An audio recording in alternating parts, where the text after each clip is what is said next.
그날은 참 이상한 날이었다. 늘처럼 퇴근길이었고 늘처럼 몸은 무거웠지만 지갑을 여는 일만큼은 이상하리만치 망설여지지 않았다. 버스 정류장 앞이었다. 사람들이 3, 4, 5줄을 서 있었고 나는 습관처럼 휴대전화를 들여다보고 있었다. 그때였다.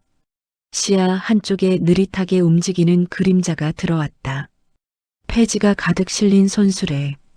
그 손수레를 끌고 가는 노인은 사람 키보다 더 굽은 허리로 마치 땅을 향해 인사를 하듯 고개를 숙인 채 걸음을 옮기고 있었다. 수레 위의 폐지는 정리되지도 못한 채 비에 젖은 신문과 상자들이 뒤엉켜 있었고 노인의 손에는 장갑이 하나뿐이었다. 한쪽 손은 맨손으로 거친 종이를 눌러 담고 있었다. 나는 그 장면을 그날이 처음 본 것이 아니었다. 사실 매일 보던 풍경이었다. 하지만 늘 그랬듯 사람들은 고개를 돌렸다. 혹은 모른 척 휴대전화 화면에 시선을 묻었다. 나 역시 마찬가지였다. 도와주지 않아서가 아니라 도와줄 이유를 애써 만들지 않기 위해서였다. 오늘은 바쁘다. 다음에 보자. 괜히 눈 마주치면 곤란하다. 그렇게 생각하며 나는 늘 그 노인을 피해 지나쳤다. 그런데 그날은 달랐다. 노인이 손수레를 잠시 세우는 순간 수레에서 종이 몇 장이 바람에 흩어졌다. 노인은 급히 허리를 더 굽혀 종이를 주우려 했지만 그 움직임은 너무 느렸다. 순간 나도 모르게 발걸음이 멈췄다. 그리고 그때 주머니 속에서 무언가가 자꾸만 손에 걸렸다. 지갑을 꺼내 확인하지 않아도 무엇인지 알 수 있었다. 접혀있는 5,000원 한 장. 크지도 않은 돈이었다. 그날 점심값보다도 적은 금액이었다. 그런데도 그 돈이 이상하게 무겁게 느껴졌다. 지금 아니면 또 그냥 지나칠 거다. 그 생각이 들자 더 이상 망설여지지 않았다. 나는 노인 쪽으로 몇 걸음 다가갔다. 어르신. 노인은 내 목소리를 듣지 못한 듯 계속 바닥만 보고 있었다. 어르신, 이거라도 드세요. 나는 최대한 자연스럽게 말하려 했지만 목소리는 생각보다 어색하게 떨렸다. 노인은 그제야 손을 멈췄다. 천천히 고개를 들었는데 그 얼굴을 보는 순간 나는 말문이 막혔다. 얼굴은 바람과 시간에 깎인 듯 깊은 주름으로 가득했고 눈은 생각보다 또렷했다. 그 눈에는 체념과 경계가 동시에 담겨 있었다. 노인은 한참 동안 내 손에 들린 지폐를 보더니 이내 고개를 저었다. 그리고 낮고 하지만 분명한 목소리로 말했다. 고맙습니다. 이 돈 그냥 받지는 않겠습니다. 순간 나는 제대로 반응하지 못했다.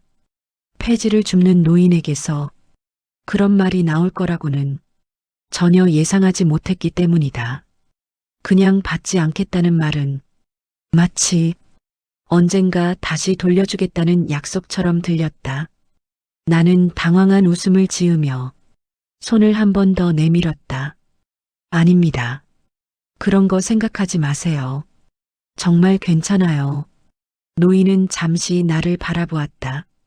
그 눈빛에는 고맙다는 말보다 이상한 단단함이 담겨 있었다. 그는 아무 말 없이 지폐를 받아 조심스럽게 접어 넣었다. 그리고는 내게 짧게 고개를 숙였다. 잊지 않겠습니다. 그 말이 이상하게 오래 남았다. 나는 그 자리를 떠나며 괜히 뒤를 돌아봤다. 노인은 이미 다시 허리를 굽혀 손수레를 밀고 있었다. 그날 이후 나는 그 노인을 다시 보지 못했다.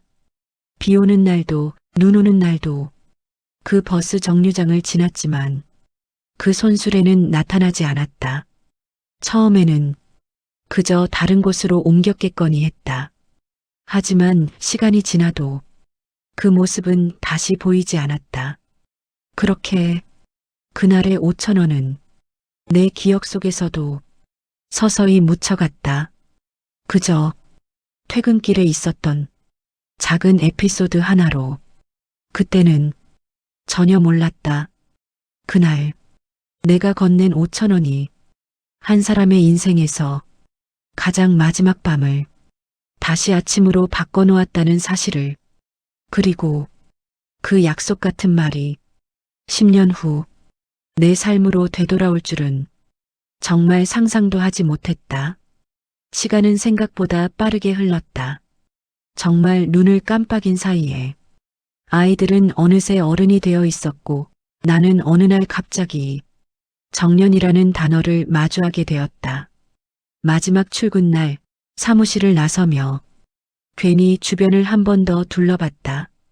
평생을 드나들던 공간이었는데 이상할 만큼 아무 감정이 들지 않았다. 그날 이후 아침에 일어날 이유가 사라졌다. 알람은 울리지 않았고 급히 챙겨 입을 옷도 없었다. 출근길에 듣던 뉴스도 굳이 틀지 않게 되었다. 처음 며칠은 좋았다.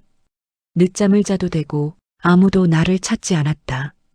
하지만 그 평온은 오래가지 않았다. 사람을 만나지 않게 되자 머릿속은 오히려 더 바빠졌다. 조용해진 집 안에서 과거의 기억들이 하나둘 떠오르기 시작했다. 젊었던 시절의 실수, 말하지 못했던 말들, 지금은 연락조차 끊긴 사람들, 그리고 이상하게도 그 모든 기억들 사이에서 유독 한 장면이 자꾸만 떠올랐다. 퇴근길 버스 정류장, 폐지가 가득 실린 손수레, 그리고 주머니 속에 5천 원 한 장. 왜 그날이었을까? 왜 하필 그날 나는 지갑을 열었을까? 퇴직 후 버스 정류장을 지날 일이 거의 없었는데도 문득 그 장면이 떠올랐다. 노인의 얼굴, 그리고 그 말. 이 돈 그냥 받지는 않겠습니다. 가끔은 아침에 세수를 하다가도 그 목소리가 귓가에 맴돌았다. 왜 그런 말을 했을까? 정말 다시 돌려줄 생각이었을까? 그리고 문득 드는 또 하나의 생각. 그 노인은 지금도 살아계실까? 이런 생각이 들 때마다 나는 스스로를 다그쳤다. 쓸데없는 생각이다. 괜히 감정에 휘둘리지 말자. 노후란 원래 그런 것이라고. 과거를 정리하고 현재에 집중해야 한다고 스스로에게 말하곤 했다. 현실은 생각보다 바빴다. 아이들 문제, 아내의 건강, 줄어든 수입에 맞춰 지출을 다시 계산해야 했다. 병원 예약일, 관리비 고지서, 보험 만기 알림, 노후의 삶이란 한가할 줄 알았는데 사실은 걱정의 형태만 바뀐 것이었다. 그래서 그날의 5천 원도 다시 기억의 뒤편으로 밀려났다. 그렇게 몇 해가 더 흘렀다. 계절은 여러 번 바뀌었고 나는 점점 과거보다 현재에 익숙해졌다. 그러던 어느 날이었다. 평소와 다를 것 없는 오후였다. 동네를 한 바퀴 돌고 집으로 돌아오던 길이었다. 우편함을 열자 광고지와 고지서 사이에 눈에 띄는 봉투 하나가 끼어 있었다. 처음에는 별 생각 없이 꺼냈다. 그런데 손에 쥔 순간 이상한 느낌이 들었다. 봉투에는 보낸 사람의 이름이 없었다. 익숙한 관공서 봉투도 아니었고 광고물에서 흔히 쓰는 인쇄지도 아니었다. 주소는 정확했다. 틀린 글자 하나 없이 분명히 내 집 주소였다. 나는 잠시 봉투를 들고 서 있었다. 요즘 같은 세상에 이름 없는 봉투라니. 괜히 가슴 한쪽이 서늘해졌다. 설마 별일 아닐 거라고 스스로를 안심시키며 집 안으로 들어왔다. 식탁 위에 봉투를 올려두고 한동안 그냥 바라만 봤다. 당장 열어보지 못한 이유는 나도 잘 모르겠다. 괜히 열면 안 될 것 같은 느낌. 이 봉투를 여는 순간 조용하던 내 일상이 어딘가로 흔들릴 것 같은 막연한 예감 때문이었다. 나는 차 한 잔을 끓였다. 그리고서야 봉투를 천천히 집어들었다. 그때까지도 나는 알지 못했다. 이 봉투 하나가 내가 이미 잊었다고 믿었던 그날의 기억을 다시 현재로 끌어올릴 줄은. 그리고 10년 전 버스 정류장에서 멈춰 있던 시간이 이제서야 다시 움직이기 시작했다는 사실을. 봉투에는 끝내 이름이 없었다. 보낸 사람 나는 비어 있었고 주소만 또렷하게 적혀 있었다. 틀림없는 내 집 주소였다. 글씨는 인쇄가 아니라 사람 손으로 쓴 것이었다. 반듯하지만 어딘가 조심스러운 필체였다. 나는 잠시 봉투를 뒤집어 보았다. 혹시라도 놓친 게 있을까 싶어서였다. 하지만 끝까지 이름은 없었다. 괜히 숨을 한번 깊게 들이마셨다. 요즘 같은 세상에 이름 없는 봉투라니 좋은 소식일 리 없다는 생각이 먼저 들었다. 나는 식탁 의자에 앉아 봉투를 앞에 두고 잠시 그대로 있었다. 지금 열어보지 않아도 내일 열어봐도 되는데 왜인지 모르게 지금 열어야 할 것 같았다. 손끝에 힘을 주어 봉투를 천천히 찢었다. 안에는 정말로 두 가지가 들어 있었다. 한 장은 A사 용지 한 장 분량의 통장 사본, 그리고 접힌 종이 한 장, 손글씨로 가득 찬 편지였다. 나는 먼저 통장 사본을 집어들었다. 은행 이름, 계좌번호 일부, 날짜 모두 실제 같았다. 그리고 자연스럽게 금액란으로 눈이 내려갔다. 그 순간 시간이 멈춘 것 같았다. 5천만 원. 숫자를 한번 보고 다시 봤다. 혹시 내가 잘못 본 건 아닐까 싶어서였다. 하지만 아무리 봐도 분명히 5천만 원이었다. 순간 머릿속이 하얘졌다. 이게 뭐지? 심장이 괜히 빨리 뛰기 시작했다. 제일 먼저 떠오른 생각은 보이스피싱이었다. 요즘 워낙 이상한 수법이 많지 않은가. 통장 사본을 보내 사람을 혼란스럽게 만드는 경우도 있다는 이야기를 들은 적이 있었다.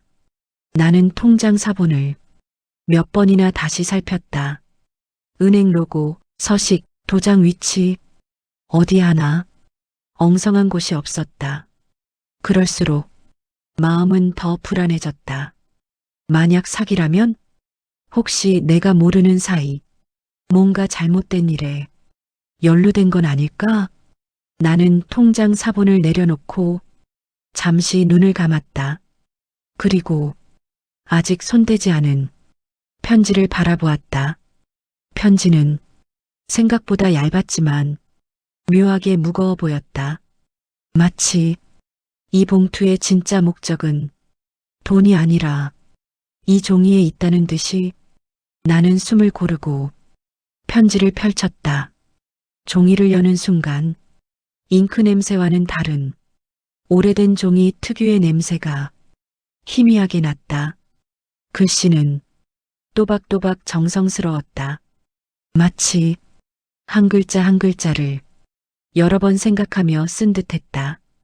첫 문장을 읽는데 오래 걸리지 않았다. 하지만 첫 문장을 읽고 나서 다음 줄로 쉽게 내려가지 못했다. 편지는 이렇게 시작하고 있었다. 10년 전 비 오는 날 버스 정류장에서 5천 원을 건네주신 분께. 나는 그 문장을 몇 번이나 다시 읽었다. 버스 정류장 5천 원. 가슴 한쪽이 쿵 내려앉는 느낌이 들었다. 설마, 아니, 그럴 리가 없다고 스스로에게 말했지만 손끝이 이미 미세하게 떨리고 있었다. 나는 천천히 다음 줄을 읽어 내려갔다. 그 순간 확신할 수는 없었지만 본능적으로 느껴졌다. 이 봉투는 우연히 잘못 온 것이 아니라는 것. 그리고 내가 이미 잊었다고 믿었던 그날의 시간이 지금 이 순간을 향해 곧바로 이어져 있다는 것. 나는 편지를 든 채 한참을 움직이지 못했다. 밖에서는 아무 일도 없는 평범한 오후가 계속 흘러가고 있었지만 내 안에서는 조용히 무너지고 있었다. 이제 돌아갈 수 없다는 걸 알고 있었기 때문이다. 이 봉투를 연 순간부터 10년 전 버스 정류장에서 멈춰 있던 이야기가 다시 시작되었다는 사실을, 그리고 이 편지의 다음 문장이 내 삶을 완전히 다른 방향으로 끌고 갈 거라는 예감이 분명하게 들고 있었다. 편지는 이렇게 시작하고 있었다.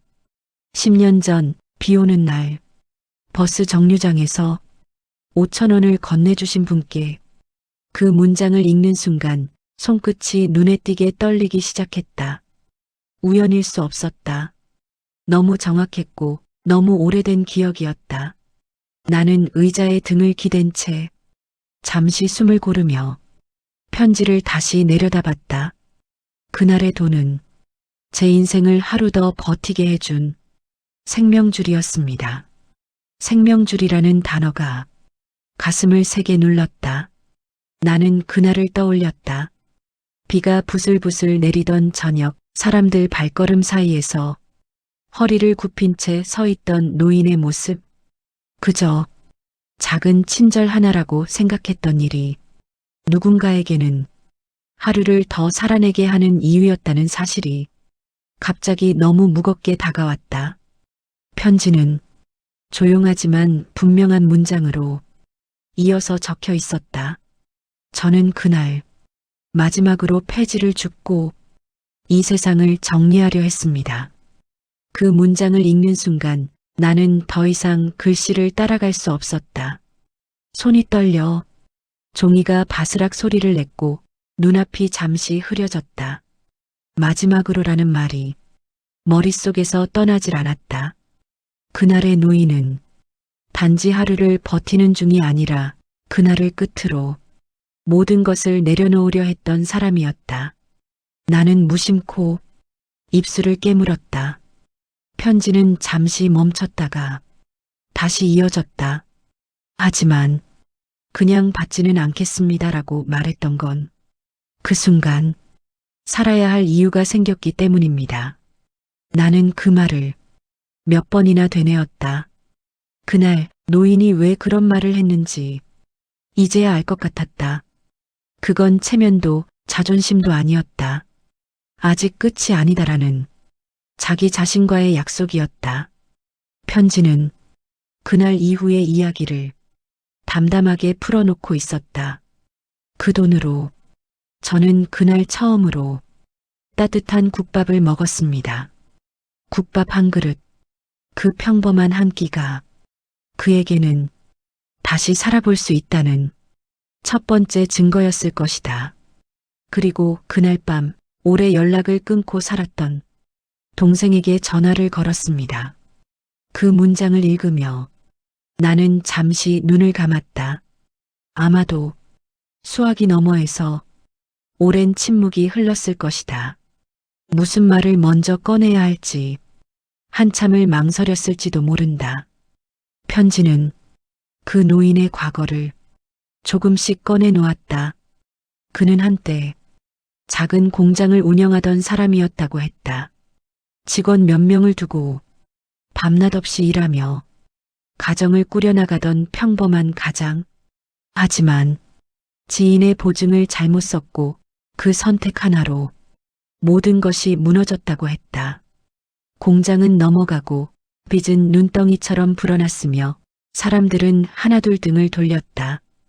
가족과도 연락이 끊겼습니다. 그 문장이 유난히 길게 느껴졌다. 가족에게 손을 내미는 일은 그에게 가장 어려운 일이었다고 했다. 도움을 받는다는 건 자신이 완전히 실패했다는 증거처럼 느껴졌기 때문이다. 그래서 그는 스스로를 고립시켰고 거리로 나앉았다. 폐지를 줍기 시작한 것도 그 무렵이었다. 자존심 때문에 도움을 거절하다 보니 결국 사람이 아닌 존재처럼 살고 있었습니다.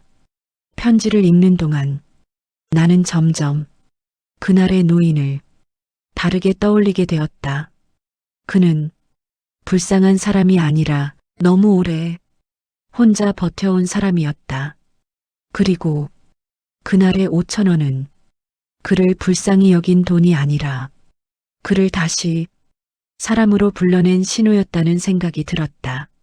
나는 편지를 들고 한동안 그대로 앉아 있었다. 창밖에서는 아이들 웃음소리가 들리고 평범한 하루가 아무 일 없다는 듯 흘러가고 있었다. 하지만 내 손에 쥔 종이 위에는 한 사람의 인생이 조용히 다시 시작된 순간이 적혀 있었다. 그날 버스 정류장에서 나는 아무 생각 없이 5천 원을 건넸을 뿐이었다. 하지만 그 돈은 그에게는 약속이 되었고 포기가 아닌 다음 날로 이어지는 문이 되었던 것이다. 그리고 나는 아직 이 편지가 어디까지 나를 데려갈지 알지 못했다. 다만 분명한 건 이제 이 이야기는 되돌릴 수 없는 지점에 들어섰다는 사실이었다. 편지는 조금씩 밝아지고 있었다. 앞선 이야기들이 삶의 가장 낮은 지점을 지나왔다면 이제는 그곳에서 어떻게 다시 올라왔는지를 조심스럽게 들려주고 있었다. 동생은 저를 외면하지 않았습니다. 짧은 문장이었지만 그 안에는 수많은 망설임과 용기가 담겨 있는 것처럼 느껴졌다. 그는 전화를 끊고 나서도 한참 동안 말없이 앉아 있었다고 했다. 동생이 뭐라고 말할지, 다시 전화를 받지 않으면 어쩌나. 수없이 상상했지만 결국 돌아온 말은 의외로 단순했다고 했다. 형, 어디 있어? 그 한마디가 그를 다시 이 세상으로 끌어올렸다고 했다.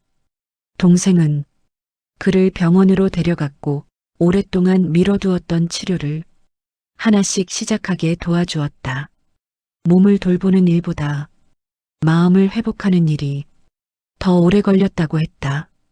누군가에게 기대는 것, 도움을 받는다는 사실이 그에게는 여전히 큰 부담이었기 때문이다. 하지만 동생은 다그치지 않았다. 그저 옆에 있어 주었다. 작은 일자리도 연결해 주었습니다. 그 일은 거창한 것이 아니었다. 창고 정리, 쌓여있는 물건을 옮기고 먼지를 털어내고 정리되지 않은 공간을 조금씩 비워내는 일이었다. 폐지를 줍던 시절과 다를 게 없어 보일 수도 있었지만 그에게는 전혀 달랐다고 했다.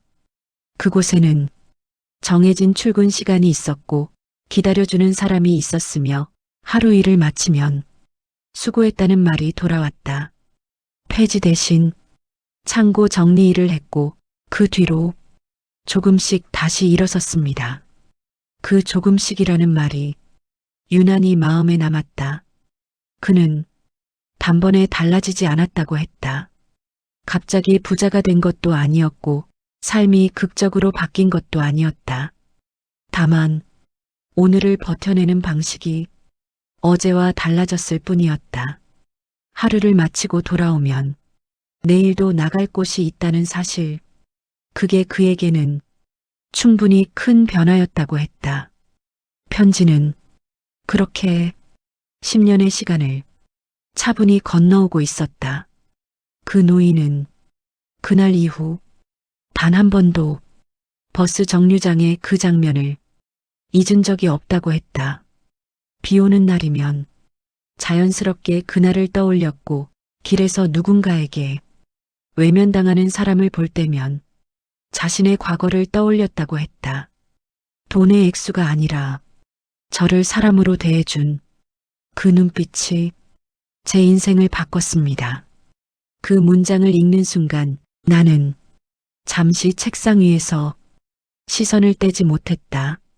그 눈빛, 아무 말도 하지 않았지만 너를 본다는 신호, 불쌍해서가 아니라 귀찮아서도 아니라 그저 같은 사람으로 바라본 시선, 그 노인은 그 눈빛 하나를 10년 동안 마음속에 품고 살아왔다고 했다.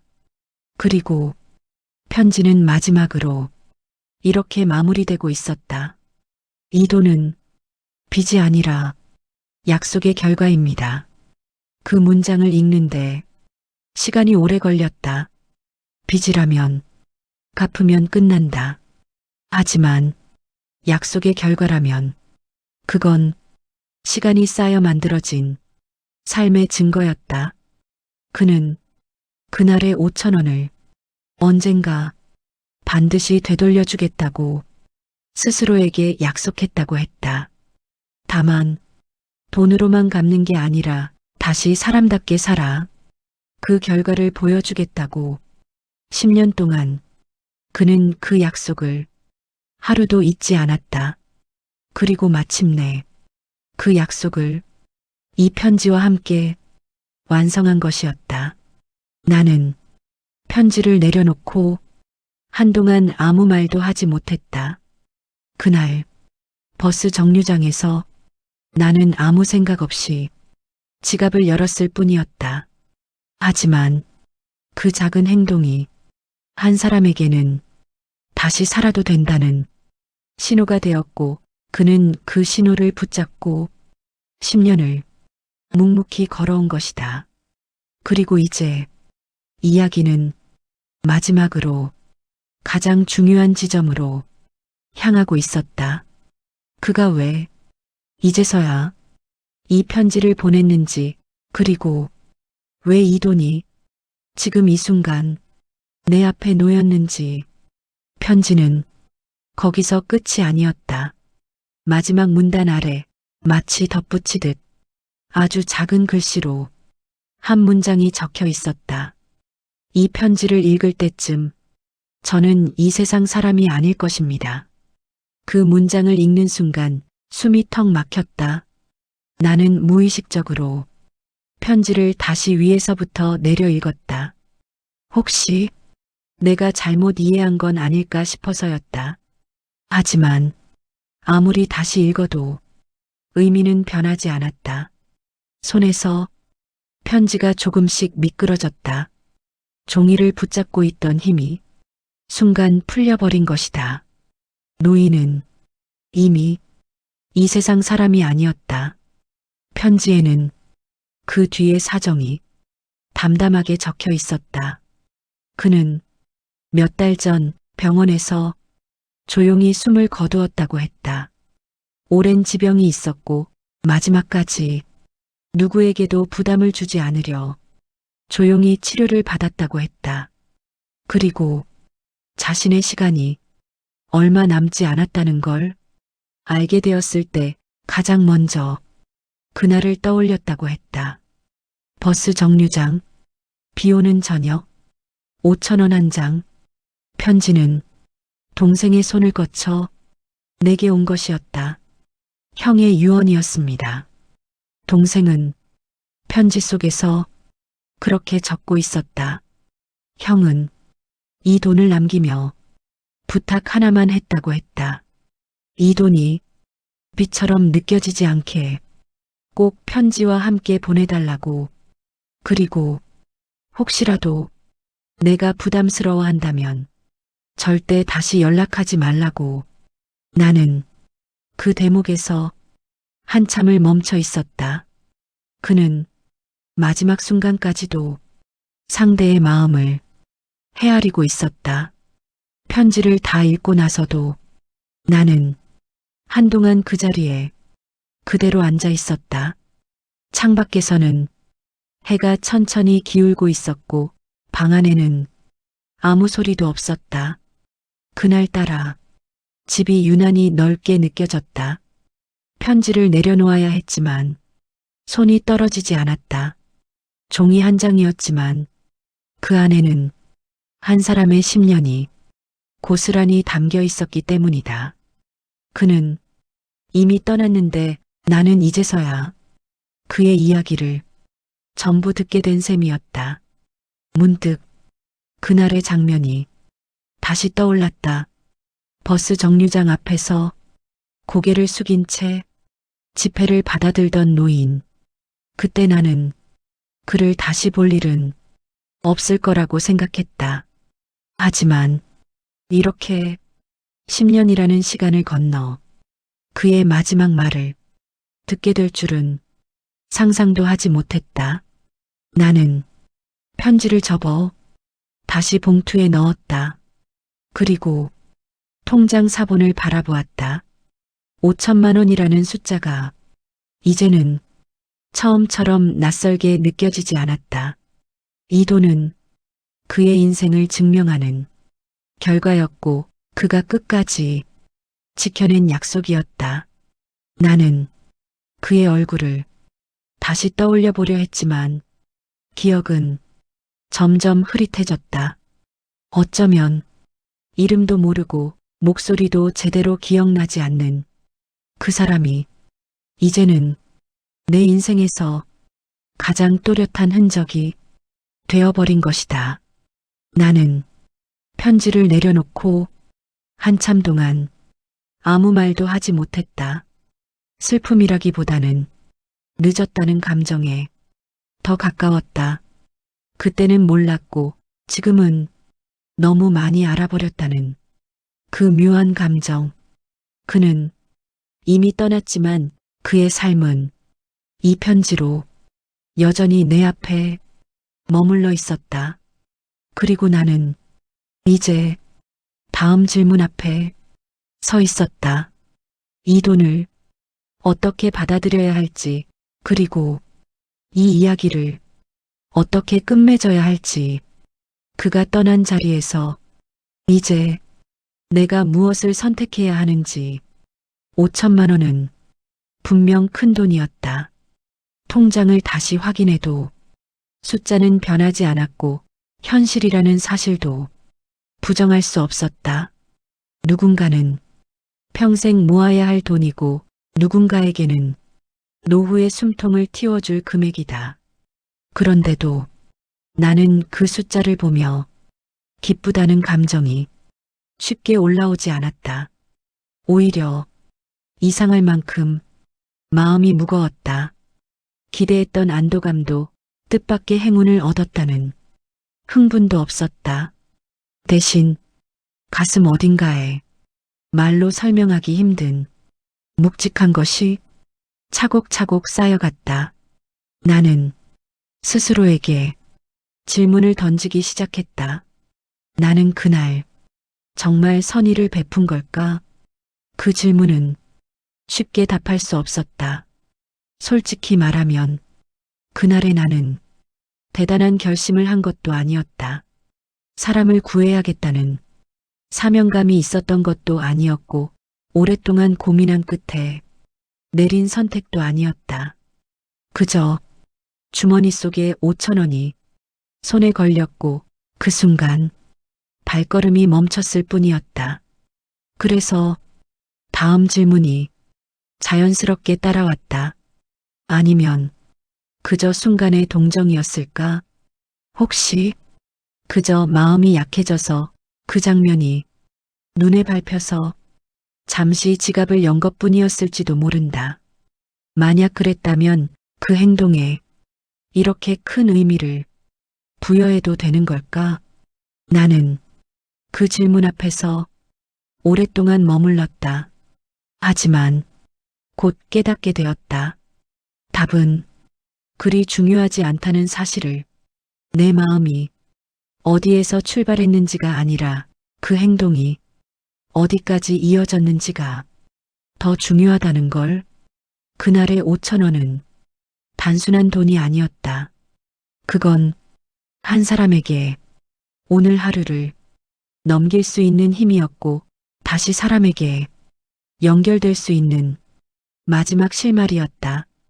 작은 행동 하나가 한 사람의 생을 10년이나 이어줬다는 사실, 그 사실 앞에서는 선의인지 동정인지 따지는 일이 부질없어 보였다. 나는 편지 속의 문장을 다시 떠올렸다. 저를 사람으로 대해준 그 눈빛이 제 인생을 바꿨습니다. 그 문장을 곱씹을수록 부끄러움이 먼저 올라왔다. 나는 그를 구하려 한 것이 아니라 그저 잠시 마주쳤을 뿐이었다. 그런데도 그는 그 짧은 순간을 10년 동안 삶의 기준으로 삼았다. 나는 그 사실이 고마우면서도 무거웠다. 그의 10년은 내 삶에 몇 초에 불과했기 때문이다. 나는 통장을 덮고 편지를 다시 봉투에 넣었다. 그리고 생각했다. 이 돈을 어떻게 받아들이는지가 중요한 게 아니라 이 돈이 나에게 어떤 질문을 남겼는지가 더 중요하다고. 나는 이제 길을 걸을 때 사람들의 얼굴을 조금 더 보게 되었다. 예전에는 피해가던 시선, 괜히 마주치기 싫어 돌리던 눈길, 이제는 그 시선을 잠시라도 멈추게 되었다. 혹시 지금 내 앞에 있는 사람이 그날의 그 노인은 아닐까? 혹시 지금 이 순간도 누군가에게는 마지막 일지도 모르는 하루가 아닐까? 이런 생각이 자주 들었다. 나는 더 이상 큰 친절을 하겠다고 다짐하지 않았다. 대신 작은 행동을 함부로 넘기지 않기로 했다. 인사 한마디, 잠시 멈춘 발걸음, 눈을 맞추는 일, 그런 것들이 누군가에게는 생각보다 훨씬 무거울 수 있다는 걸 이제는 알게 되었기 때문이다. 5천만 원은 분명 큰 돈이었다. 하지만 그보다 더 무거웠던 것은 그 돈이 내 삶에 남긴 질문이었다. 나는 오늘도 누군가를 사람으로 보고 있는가? 그 질문은 통장 잔액보다 훨씬 오래 내 곁에 남아 있었다. 요즘 나는 길에서 폐지를 줍는 사람을 보면 자연스럽게 발걸음을 늦춘다. 예전처럼 무심히 지나치지 못한다. 그날의 기억이 자꾸만 떠오르기 때문이다. 버스 정류장 앞 비에 젖은 손수레, 그리고 지폐 한 장을 건네던 그 짧은 순간, 그때의 나는 아무 생각도 하지 않았다. 앞으로 무슨 일이 벌어질지, 그 사람이 어떤 삶을 살아왔는지 전혀 알지 못했다. 그런데 이제는 그 장면이 내 시선을 붙잡는다. 길모퉁이에서 허리를 굽힌 사람을 보면 문득 이런 생각이 든다. 혹시 지금 우리 앞에 있는 누군가도 그날의 그 노인은 아닐까? 겉모습만으로는 아무것도 알 수 없다. 말을 걸기 전까지, 눈을 마주치기 전까지 그 사람의 하루가 어떤 끝을 향해 가고 있는지 우리는 모른다. 예전에 나는 그 모른다는 사실을 애써 외면했다. 괜히 마음이 불편해질까봐, 괜히 책임이 생길까봐 시선을 돌리는 쪽을 선택했다. 하지만 이제는 다르다. 내 앞에 있는 사람이 단지 지나가는 풍경이 아니라 누군가의 인생 한가운데라는 사실을 알게 되었기 때문이다. 큰 돈이 아니어도 된다. 5천 원이 아니어도 되고 돈이 아니어도 괜찮다.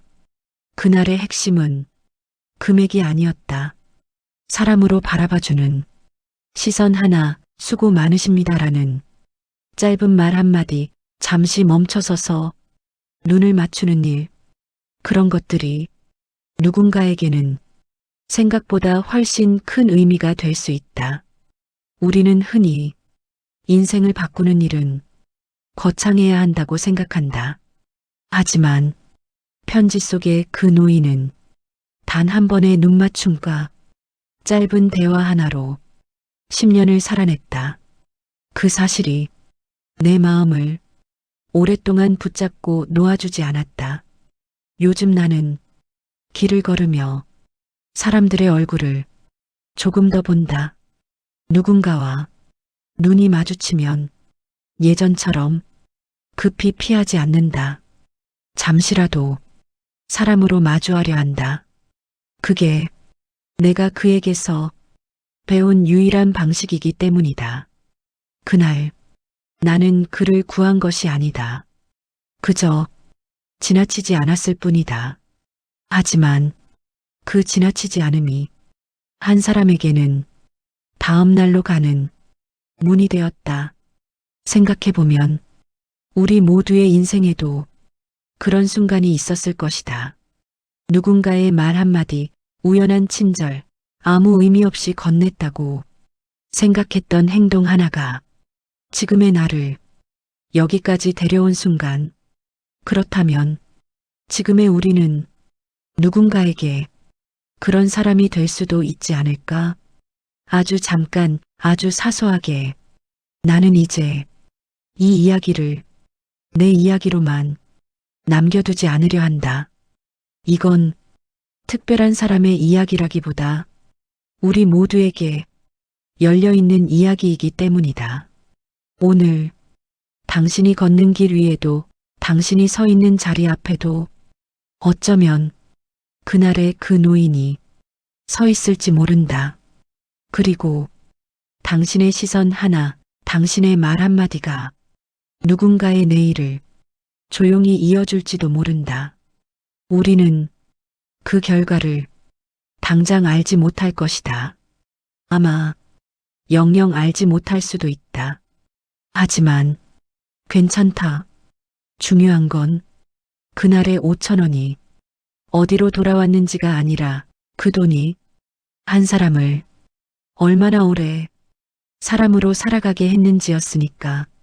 지금 당신 앞에도 그 선택의 순간은 조용히 놓여 있다. 당신이 무심코 건넨 작은 친절은 누군가에게 평생을 갖고 싶은 약속이 될 수 있습니다. 끝까지 영상을 시청해 주셔서 감사합니다. 즐겁게 영상 시청하셨다면 구독과 좋아요 꼭 부탁드리겠습니다. 영상 제작을 하는데 큰 힘이 됩니다. 다음에 더 감동적이고 재미있는 이야기로 찾아뵙겠습니다. 감사합니다.